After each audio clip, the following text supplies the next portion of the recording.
எங்களை தீர்வு கிடைக்கும் வரையும் கடையை பூட்டி ஒரு கடையடைப்பு போராட்டத்தை செய்யத்தான் இருக்கிறோம். இதை நம்பி தான் நாங்கள் வாழ்கிறோம். நாங்கள் ரோட்டாக இருந்த இடத்துல எங்களை கொண்டு வந்து ஒரு இடத்துல விட்டுக்கிறோம். எல்லாத்த வாழ்வாதாரமும் இடைஞ்சலா எழுப்பி நான் நீதிமன்றத்தில் விடுவோம்னு சொல்லி போயாண்டபடியால் ஒன்றும் செய்யலாம் இருக்கு. ஆனால் நாளைக்கு நாங்கள் இதுக்குரிய நடவடிக்கை கூடுதலாக எடுக்க போகிறோம்.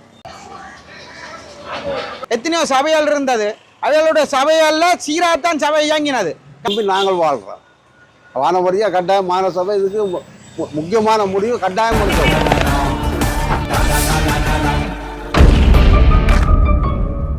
இருக்கிற கடைக்கார் முழு பேரையும் 2011ஆம் ஆண்டு ஒவ்வொரு வீதியில் வியாபாரம் செய்த இடத்துல யாழ் மாநகர சபை வீதிகளில் வியாபாரம் செய்யலாத விபத்துகள் நடக்குது, போக்குவரத்து பயணிகளுக்கு இடையூறுன்னு சொல்லி எல்லாருக்கும் கொண்டு யாழ் நகரத்தில் இந்த ஓரத்தில் இடத்தை ஒதுக்கி 31 கடை அமைச்சு கொடுத்தவ. இன்றைக்கு இந்த 31 கடையிலையும் 31 உரிமையாளர், கடை உரிமையாளர்னு சொல்லி 31 ஊழியர்ன்னு சொல்லி 62 குடும்பம் இந்த பழக்கடையாளால் வாழ்கிறாங்க. ஆனால் கடை கொடுக்கக்கு யாழ் மாநகர சபை இவைக்கு சொன்னது, எந்த விதத்திலையும் ரோட்டுகளில் கடை போட இயலாது, போட்டால் உங்களை எழுப்பி நான் நீதிமன்றத்தில் விடுவோம்னு சொல்லி நீதிமன்றத்தை விடுவோம். எந்த நகரத்தில் எந்த ஒரு கடையிலையும் 500 மீட்டருக்குள்ளே பழங்கள் போட்டு முன்னுக்கு விற்கவே மேலாண்டு. ஆனால் நேற்று பார்த்தா தெருவில் கந்தர் மடம், நாச்சிமாவலடி பிரதான வீதிகளில் வியாபாரம் செய்கிறவர் வந்து நேற்று இவங்க வர்த்தகர்கள் பக்கத்தில் ரெட்டமாசி பக்கத்தில் இந்த கடையிலேருந்து ஒரு 20 மீட்டர் தூரத்தில் கடை ஒன்று புதுசாக பழக்கடையை உருவாக்கி இருக்கிறார். அது சம்மந்தம் மாநகர சபைக்கு உடனே கோல் அடிச்சினாங்க. எங்களோட நிர்வாகங்கள் பழக்கடைக்குன்னு சொல்லி ஒரு நிர்வாகம் இருக்குது, நிர்வாகம் மூலமாக கோல் அடிச்சினாங்க, இப்படி ஒரு கடை ஒன்று புதுக்க உருவாகிருக்குன்னு சொல்லி. நேற்று பின்னேறம் வரைக்கும் அவள் வந்து எந்த விதமான நடவடிக்கையும் எடுக்க இல்லை. இன்றைக்கு எல்லாரும் 31 கடைக்காரரும் முனிசிபலுக்கு ஆளுநர் கௌரவ ஆளுநர் அலுவலகம் மற்றது உள்ளூராட்சி அலுவலகத்துக்கு போக இருந்தது. இன்றைக்கு விடுமுறை தினமன்றதாக நாங்கள் போக இல்லை. நாளையிலேருந்து எல்லா அலுவலகத்துக்கும் போக போகிறோம். உரிய தீர்வு இதில் கிடைக்காட்டி கடையடைப்பு செய்து நாங்கள் இந்த எங்களை தீர்வு கிடைக்கும் வரையும் கடையை பூட்டி ஒரு கடையடைப்பு போராட்டத்தை செய்யத்தான் இருக்கிறோம். மேற்கொண்டு இந்த யாழ் மாநகர சபையில் வருவாப்பகுதி அதிகாரியாக இருக்கிறவர் ஒரு சில பேர் அந்த உரிமையாளருக்கு அவர் ஊழியர் 4-5 பேரை வச்சு வீதிகளில் கடை போட்டுக்கிறார். எங்களை கடை இந்த கடைகள் முனிசிபலால் தரைக்குள்ளே சொல்லி தந்த வசனம், எந்த ஒரு யாழ் மாநகர சபைக்குள்ளே எந்த ஒரு வீதியிலையும் பழக்கடை நீ போடலாண்டு.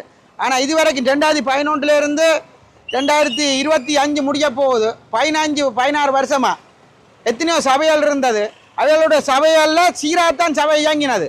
காரணம் என்னென்னு சொன்னால் யாருமே ரோட்டில் கடை போட இயலாது பழக்கடைகள்.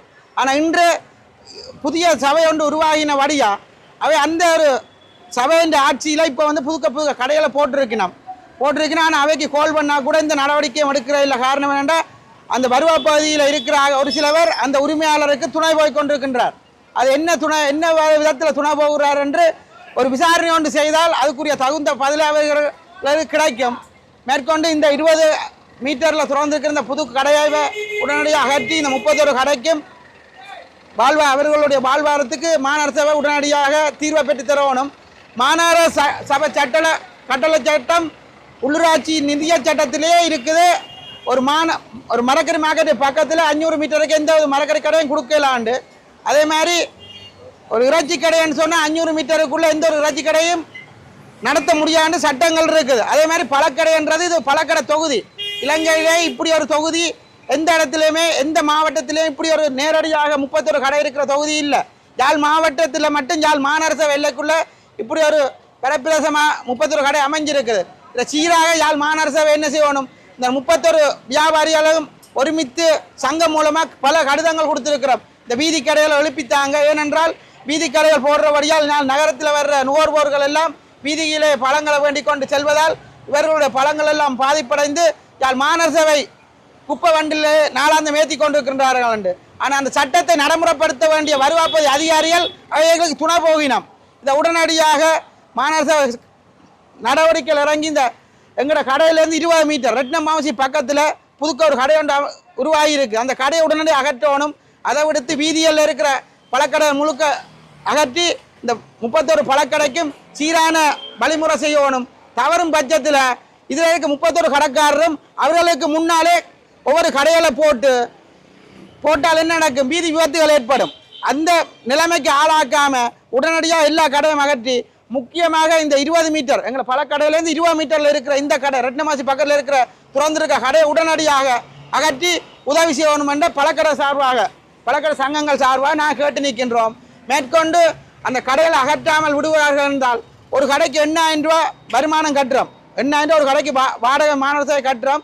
31 கடையும் 2,50,000 ரூபாய்க்கு மேலே மாத வாடகை. நான் இந்த மாதம் வரி கட்ட போகிறதில்லை. காரணம் என்னென்னா எங்களுக்கு ஒரு தீர்வு வேணும். இந்த தீர்வு கிடைக்கும் வரை எந்த மாதம் வரைக்கும் வாடகை கட்ட போகிறதில்லை மாநகர சபைக்கு. இந்த தீர்வு கிடைக்காட்டி நாங்கள் கடைவடைப்பு போராட்டம் செய்து எங்களுக்குரிய தீர்வு கிடைக்கும் வரைக்கும் அதுக்குரிய நகர்வுகளை நாங்கள் மேற்கொண்டு செய்கிறது தான் ஆலோசிச்சிருக்கிறோம். எங்களுக்கு பிரச்சனை என்னென்னா இதில் 32 கடைகள் இருக்குது. இந்த 32 கடையும் ஒரு கடைக்கு 2 பேர் படி பாருங்க எத்தனை பேர் நிற்கிறோம். இவ்வளோ குடும்பம் இதை நம்பித்தான் இந்த பேலியில் இருக்குது. இது இந்த இந்த இந்த பேலி எங்களுக்கு இல்லாவிட்டால் நாங்கள் தற்கொலை செய்ய வேண்டிய ஒரு கட்டம் தான் வரும் எங்களுக்கு. இதை நம்பி தான் நாங்கள் வாழ்கிறோம். நாங்கள் ரோட்டாக இருந்த இடத்துல எங்களை கொண்டு வந்து ஒரு இடத்துல விட்டு கிடக்கு. என்ன பிரச்சனை? கடை பிரச்சனை. இதுக்கு எங்களுக்கு எதிராக ஒரு கடையை திறந்து விட்டு கிடக்கு. முன்னுக்கு 20 மீட்டருக்குள்ளே திறந்துருக்கு. அந்த கடையை அகற்றி தரணும் எங்களுக்கு. அதான் முக்கியமான பிரச்சனை. அதுதான் இதுக்கு நீங்களாம் மாநசபை தான் இதுக்கு உதவி செய்யணும் எங்களுக்கு. இதுக்கு நாங்கள் மாநசபை அறிவிச்சிருக்கிறோம். இன்றைக்கு போயாண்டபடியால் ஒன்றும் செய்யலாம் இருக்கு. ஆனால் நாளைக்கு நாங்கள் இதுக்குரிய நடவடிக்கையை கூடுதலாக எடுக்க போகிறோம்.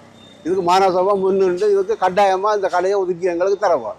முக்கியமான பிரச்சனை. இதுவரை காலத்துக்கும் இந்த இதில் இருக்கிற கிட்டத்தட்ட 30-32 கடைக்கு வேற பல கடை ஒரு இடம் நாங்கள் காணல. இல்லை காணல. இப்போ தான் வந்துருக்கு. அப்போ இதை அகற்றி தரணும் எங்களுக்கு. இதுதான் முக்கியமான ஒரு பிரச்சனை. இதை நம்பி நாங்கள் வாழ்கிறோம். வானபடியாக கட்டாயம் மாநசபை இதுக்கு முக்கியமான முடிவு கட்டாயம் எடுக்க போகிறோம். இந்த கடை இப்படி பக்கத்தில் இருக்கிறபடியா எல்லாத்த வாழ்வாதாரமும் இடையூறாக போகுது. 2011 நாங்கள் தந்தது எங்கள் வாழ்வாதாரத்துக்கு அந்த கடையால் நாங்கள் பாதிக்கப்படுகிறோம். இல்லை இது எந்த சட்டத்திலையும் கிடையாது. இது அது 500 மீட்டருக்கு புறம்பா தான் கடை துறக்க வேணும். அதனால் பக்கத்தில் ஒரு 20 மீட்டர் தூரத்தில் புதுசாக ஒரு கடை ஒன்றை திறந்து வியாபாரம் பண்ணினோம். புதுசாக திறந்து இதால் நாங்கள் பாதிக்கப்படுகிறோம்.